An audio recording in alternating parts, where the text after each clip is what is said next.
telephone conversation. Now you have some time to look at questions 1 to 6.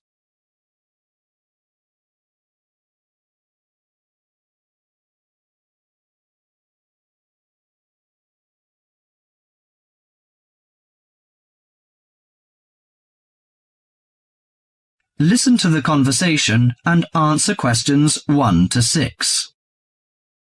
Good morning, Country Comfort Albury. Oh, hi. I'd like some information, please.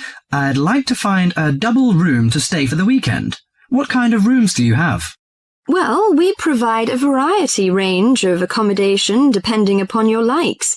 The guest house room costs $45 per night. It provides air conditioning and shower, and a waterfront room costs $80 per night. It has got its own balcony overlooking the foreshore of the lake. And we've got a kid. How do you charge for children? Extra bedding is available if you require that. If the kid is aged 12 and below, the cost is $10 per night for the guest house room and $15 for the waterfront room. Do you have a swimming pool, tennis court or something like that? Yes, we've got a swimming pool which is free for all the guests. But the tennis court charges $8 each hour, including the rent of rackets. How about other facilities? We provide free off-street car parking and internet access. We also installed in-house movies, but that costs $4 per hour. Oh, we don't think we need that, because of the kid, you know. We don't want him to see movies on the weekend. Well, we also offer ironing equipment in the room. That's useful, I think.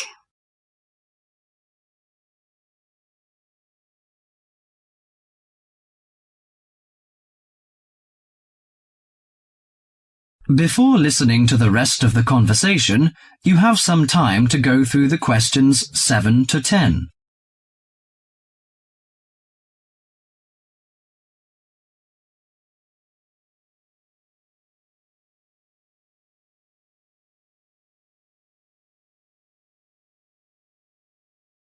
Now listen to the last part of the conversation and answer questions 7 to 10. Great! Could you tell me the address? How do we get there? Yes, it's Country Comfort Albury, Albury, at 648 Dean Street, New South Wales. 648 Dean Street, Dean, is that right? Yes. Well, I wonder what activities are available there in this season. You know, we want to have an indulgent weekend in the boring winter. Oh, you'll not get bored here. You know, Albury is the perfect base for alpine skiing. Besides that, winter's frosty alpine air encourages walks through mist-laden valleys. You can walk alongside rushing streams and waterfalls. After returning to the warm and comfortable lounge, you can sit by the open fire. I think this is the ideal time of year to nourish your body at the Salus Spa. The idea of skiing doesn't appeal to me very much, but it sounds good to have a relaxing walk through the valleys. Maybe after that, I'll have a massage and some soaking in the spa. And you know, this hotel is perfectly located in a quiet position off the main highway in central Albury. It's within walking distance of licensed clubs, restaurants, shops, and the central business district. It's known for its excellent cuisine and warm Australian hospitality. Good. It's a good idea to taste the tasty dishes in one of the restaurants. My wife may be interested in shopping. She's always keen on that. I think I'll contact you later. Thank you very much. That is the end of part 1. You now have half a minute to check your answers.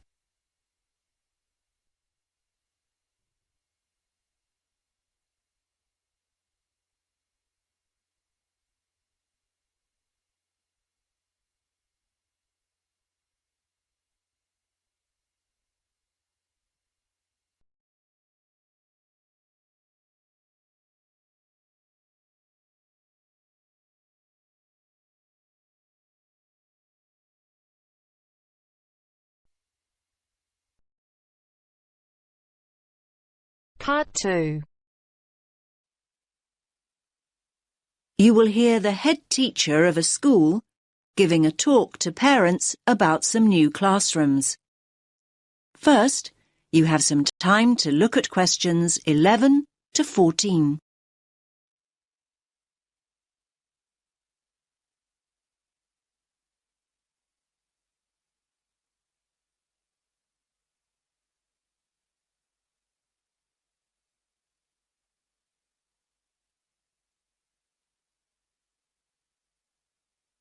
Listen carefully to the first part of the talk and answer questions 11 to 14.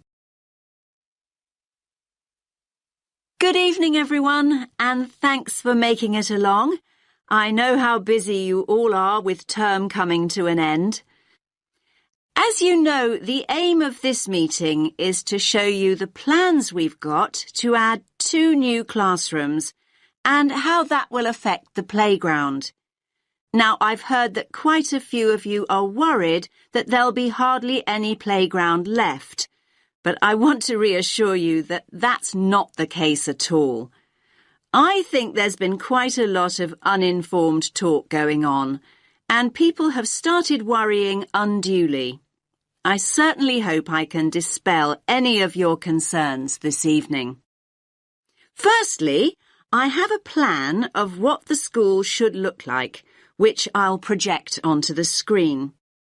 The school governors and the developers want to hear your feedback before making final decisions. Your feedback's very important. When I've gone through the plan with you, you can ask questions and we'll discuss those queries in detail. There'll be plenty of time to tell us what you think over the coming weeks. And once the plans are a little more developed, they'll be available online.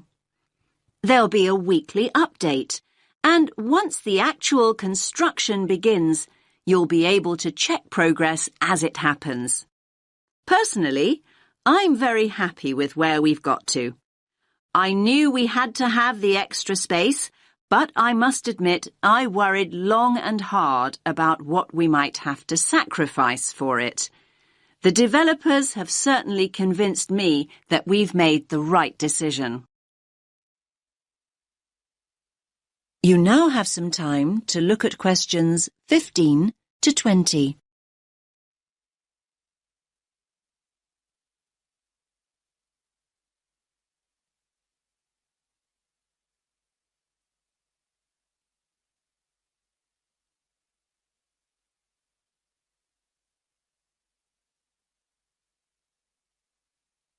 Now listen to the rest of the talk and answer questions 15 to 20.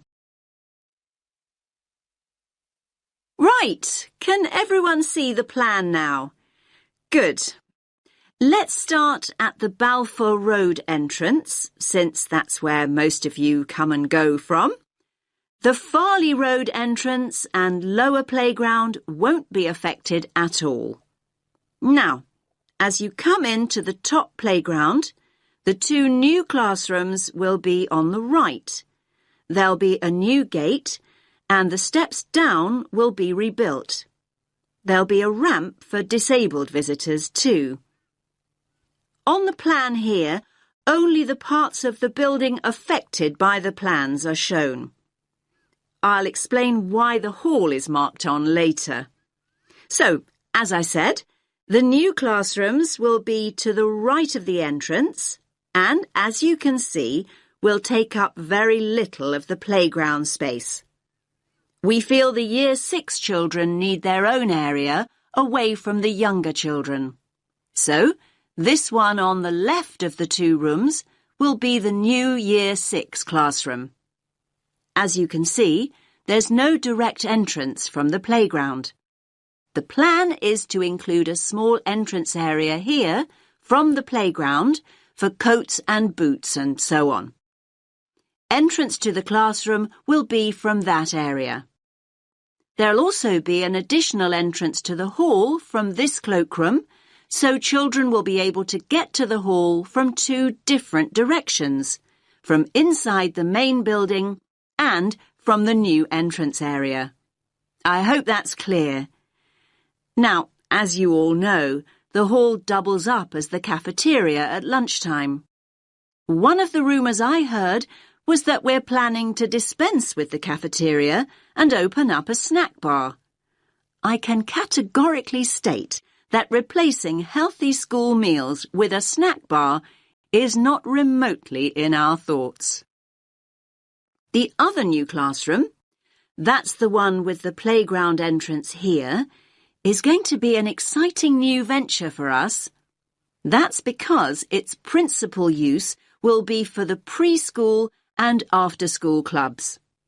More and more parents want that facility outside school hours, and we need a dedicated space to run these activities. I think there were also worries about the nursery school, though I'm not really sure why, to be honest with you. I can tell you now that the whole area on the other side of the main school building will be totally unaffected. The nursery will continue operating as it does now. There will be a couple of smaller constructions, modernisation work really, down here on the other side of the top playground. Cycling into school is getting more and more popular, so we're replacing the old bike sheds with a brand new bicycle bay. There'll be space for 60 bikes. The children's toilets will also be modernised, and the children will be able to enter them from inside the school building rather than from the playground as they do now. There'll be brand new staff toilets in that part of the building too, I'm pleased to say. So, I hope that's at least started to allay a few fears. Take a few minutes to look at the plan that I'll get out of the way. Then I'll answer a few questions if you have any. Does that make sense to you?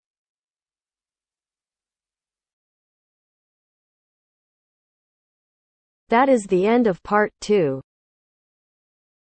You now have half a minute to check your answers.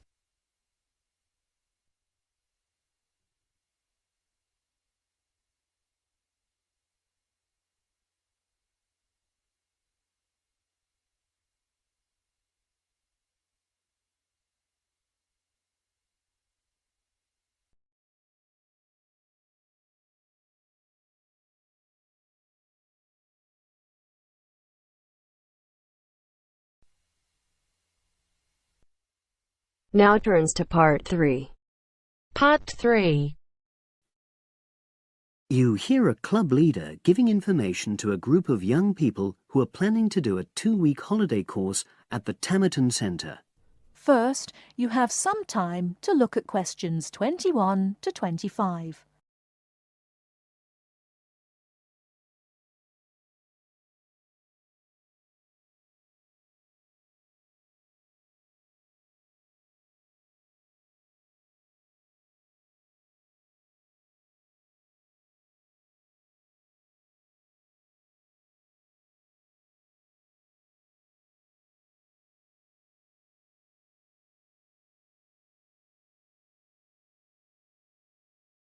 Now, listen carefully and answer questions 21 to 25. Hello, everyone. I've been asked to talk to you this afternoon about next month's trip to Tamerton Study Center for the 2-week course. Now, some of the things I'm going to say you may have already heard or read about, but I think it's important to emphasize a few key points. First of all, it's worth reminding you why Tamerton was set up in the first place, in the late 1960s. That was really before all the concern with preserving the environment, which everyone talks about these days. The idea was simply to get people out of the cities and into the country, and to find out that just being outdoors can be very rewarding. This is not going to be a holiday in the usual sense. It's called an adventure course because you'll really be stretched to your limits, but that in itself can be a positive thing. The group I took last year, for example, said that although they actually felt pretty weak and exhausted all the time, it really made them learn a lot about themselves and increased their confidence. And in the end, that's the most important thing. Now, all of you knew about policies at Tamerton before you signed up for it, so you know that in many ways it's quite old-fashioned. You don't have a lot of choice in what you do. But something which I think makes the place so special is that you get to try so many different things every day. For instance, one day you'll do climbing, and the next you'll be surveying rock pools. It's not intended that you become an expert in any of them. It's more like a taster, which you can follow up if you want. And there isn't a lot of free time. Organized activities and talks, etc., go on until 9 p.m., and lights go out at 11 p.m. There are table tennis tables with all the equipment and board games, though I have to say the pieces often go missing, so it's a good idea to take your own. There's a DVD player with a good selection of films suitable for this age group, so don't take yours. Bedtime at 11 p.m. is strictly enforced, and there's a good reason for this. You're all under 18, and we organizers need to know that all group members are accounted for in the house as we close for the night. And of course, you'll be so exhausted anyway that you'll be too sleepy to want to cause any trouble. Before you hear the rest of the talk, you have some time to look at questions 26 to 30.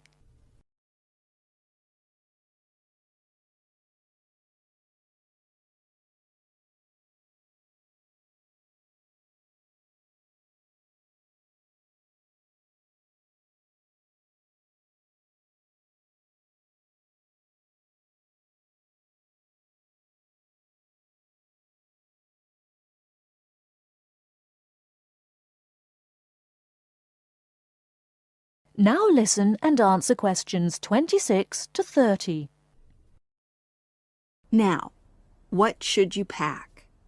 The information sheet tells you a lot about what clothing to bring. But what about other things? Well, Tamerton House has its own small shop, but anything there is several miles away, so you won't have many opportunities for buying supplies. So in this last part of my talk, I'm going to explain what objects you should take with you to the center, what you can take if you want, and also, very importantly, what you cannot take. Several of you came up to me before this talk and asked whether you can take things like kettles or hair dryers. The answer is there are plenty of these electrical appliances available in the center, and they are of the proper voltage and are checked regularly. Yours may not be, so the rules at Tamerton say you can't bring them into the center because it's considered a fire risk. Remember, it's a very old house. Now, another question was about cell phones. Although you definitely can't have them on during inside talks, you equally definitely need them when you're out on exercises. So they're a must, I'm afraid. Anybody who wishes to talk to me about borrowing a phone for the fortnight, please see me after this talk. Now, the weather's heating up at the moment, and you'll be outdoors a great deal. If you wear proper clothing, especially a hat, sun cream is optional. Also, they sell high-factor cream in the shop, so you don't have to take any of your own unless there's a special kind you use. Now, there's a special note about things like deodorants, which come in aerosol cans. I need to tell you that these are banned in the center because apparently they have the habit of setting off the fire alarms. If you want to take an aerosol can, you'll actually be at risk of being told to leave. And finally, people have been asking about whether they need to take towels. Well, the center does provide 1 towel per guest, which you're required to wash yourself. If you're happy with that, then don't bring another. If not, take one of your own. Just remember how much outdoor exercise you'll be doing and how dirty and wet you'll be getting. That is the end of part 3. You now have half a minute to check your answers.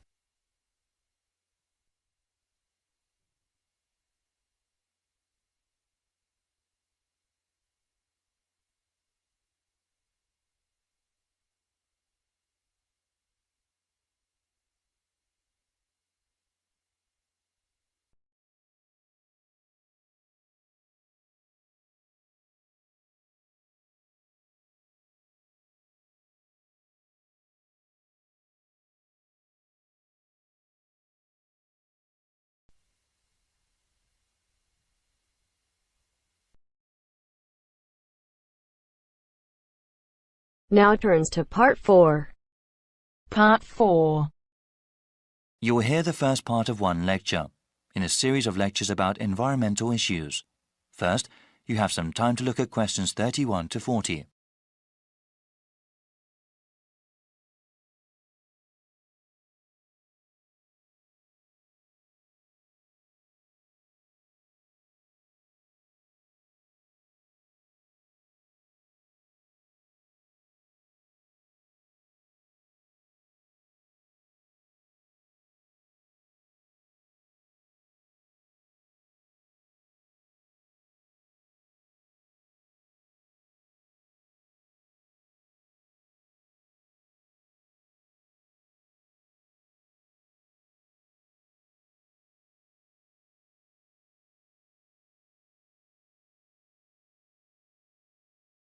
Now listen carefully and answer questions 31 to 40.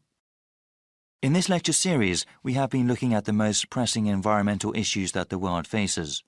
One of those issues, global warming, has become very fashionable to talk about in the past decade. Though I'm not trying to diminish its importance as a problem, it must be understood that the effects of an increasingly warm planet will not be seen for many more decades. One problem affecting the lives of people right now is the scarcity of water.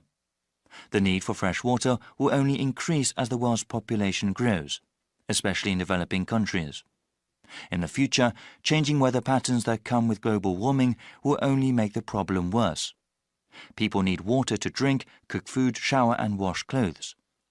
Most of the planet is covered with water, but unfortunately only a tiny percentage of it is fit for human use. Of all the water in the world, less than 3% is fresh water. More than 2/3 of that remaining percentage is locked up in glaciers in Greenland, Antarctica and elsewhere, also unavailable for human use. The water vital for life comes from lakes, rivers, underground aquifers, rain and snow. This surface water, groundwater and precipitation is not disturbed equally across the Earth's surface. For example, Canada, which has about 0.5% of the world's people, contains about 10% of the world's readily available fresh water. Brazil makes up about 3% of the world's population, but within its borders contain nearly 12% of the world's freshwater resources. As the economies of developing countries grow, the need for fresh water also grows. One example of this has to do with the production of meat. In some countries, the demand for beef increases when people earn more money. However, raising cattle is incredibly water-intensive, requiring about 15 tons of water for 1 kilogram of grain-fed beef.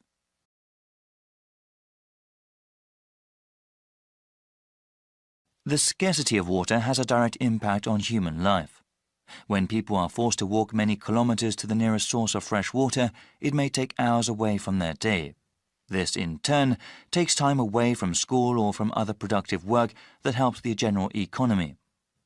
A number of solutions have been proposed to deal with the scarcity of water. Some of them are technological, like the construction of desalination plants. These plants convert brackish salty seawater into water fit for human use. They are very expensive to operate and maintain, though, and cannot meet the world's growing demand for water. Other kinds of solutions involve only a little technology or involve modifying individual people's habits. In a rural part of India, a village facing water shortage started collecting rainwater. A simple system allowed them to save water that fell over a large area and use it during dry periods. In the suburbs that surround the cities of developed countries, house owners are using xeriscaping techniques. The main purpose of xeriscaping, unlike traditional landscaping, is to not use supplemental irrigation. This requires the use of plants, shrubs and trees that are appropriate for the climate. In dry areas, this means planting ones that use less water. In the future, many countries will need to use a variety of these techniques in order to provide enough water for their citizens. Water security will be of utmost importance to those governments, especially in areas that are politically unstable.